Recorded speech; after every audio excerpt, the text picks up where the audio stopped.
Lesson 317. I follow in the way appointed me. Hi there. Imagine a grand plan where each of us has a unique role, tailored to our inherent talents, sensibilities, and potential. What if embracing this individual plan is the key to true happiness and fulfillment? Let's explore what Lesson 317 reveals about this fascinating idea. I follow in the way appointed me. I have a special place to fill, a role for me alone. Salvation waits until I take this part as what I choose to do. Until I make this choice, I am the slave of time and human destiny. But when I willingly and gladly go the way my Father's plan appointed me to go, then will I recognize salvation is already here, already given all my brothers and already mine as well. Father, your way is what I choose today.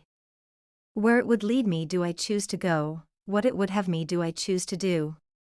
Your way is certain, and the end secure. The memory of you awaits me there. And all my sorrows end in your embrace, which you have promised to your Son, who thought mistakenly that he had wandered from the sure protection of your loving arms. In other words, thinking that we have to accept a role assigned by someone else, even if this someone else is God Himself, might feel like a profound affront to our ego thought system. Yet, to understand this lesson, we need to remember some important principles from A Course in Miracles, principles that we have delved into extensively in our previous lessons. First, we need to accept that our true will and the will of God are the same. Lesson 74. There is no will but God's. Lesson 101. God's will for me is perfect happiness. Lesson 102. I share God's will for happiness for me. Then of course we need to remember the principle that has been stressed throughout the course: we are not separate from God. Therefore, thinking that following the path appointed to us by God equates to accepting a role assigned by someone else doesn't make sense, because there is no someone else. Lesson 124. Let me remember I am one with God. Lesson 167. There is one life, and that I share with God. Lesson 184. The name of God is my inheritance. And then of course we need to remember that we are always caught between two worlds, and with each holy instant, we must decide which one we wish to see and live in.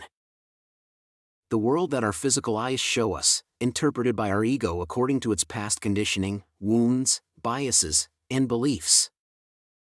Or the one the Holy Spirit reveals to us, the one visible through our spiritual eyes, with the eyes of Christ. Lesson 31. I am not the victim of the world I see. Lesson 129. Beyond this world there is a world I want. Lesson 130. It is impossible to see two worlds. Once we reflect on these principles and listen to our heart, affirming the truth of these guidelines, we can readily embrace today's lesson. I follow in the way appointed to me. This perspective introduces a radically different approach to life, suggesting that we don't need to rely solely on ourselves to make decisions. If we depend only on our ego or our ordinary state of consciousness, our choices will be influenced by our perceptions. As we've learned repeatedly, these perceptions can be flawed at best, and utterly misleading at worst. What we need to do is pray and ask for guidance, rely on our inner true self, and reach that state of peace and quietness within us where we can just listen. Let's check for disturbances and emotions when we feel pushed to do something or when we feel the need to decide. Let's strive to reach another place within ourselves. There's a specific part for us to play in the bigger plan. Lesson 65. My only function is the one God gave me. Lesson 100. My part is essential to God's plan for salvation. Lesson 192. I have a function God would have me fill. We came to this earth with a particular set of skills, tendencies, sensibilities, talents, and so on. We grow up in specific circumstances that shape our experiences, expertise, and unique perspectives. What if all this truly makes total sense and is functional to the completion of a bigger picture we sense, but yet fail to understand? This marks our place in God's plan for salvation, leading us not only to our own greater good but also to the greater good of everyone. Let's remember once more the prayer from Lesson 71. What would you have me do? Where would you have me go? What would you have me say, and to whom? Let's embrace the path God has chosen for us today, for it is our escape from sorrow and our passage to love. This path is how we infuse our lives with a genuine and fulfilling sense of purpose. I follow in the way appointed me. I follow in the way appointed me. I follow in the way appointed me. How do you feel right now? Isn't it awesome to realize that by finding and following our own paths, we're not just helping ourselves, but also playing a part in something bigger, a collective journey towards love and peace? Continue practicing both in the morning and evening, and remember today's concept every hour. Whenever you're unsure about what to do, remind yourself, I follow the path appointed for me. you're doing wonderfully.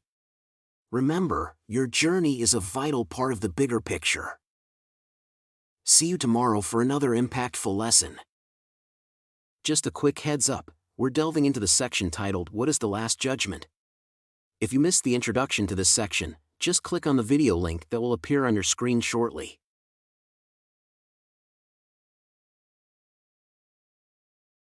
Quick note before you go. Let's take a moment to appreciate the generosity of those who have supported these videos. It's their contributions that make these daily lessons possible. Please consider joining them. And thank you for being a part of this community of miracle workers. There's a lot of love behind these videos. If you enjoyed what you watched, please give it a like and leave a comment. And don't forget to subscribe and hit the notification bell. We have a new lesson every day.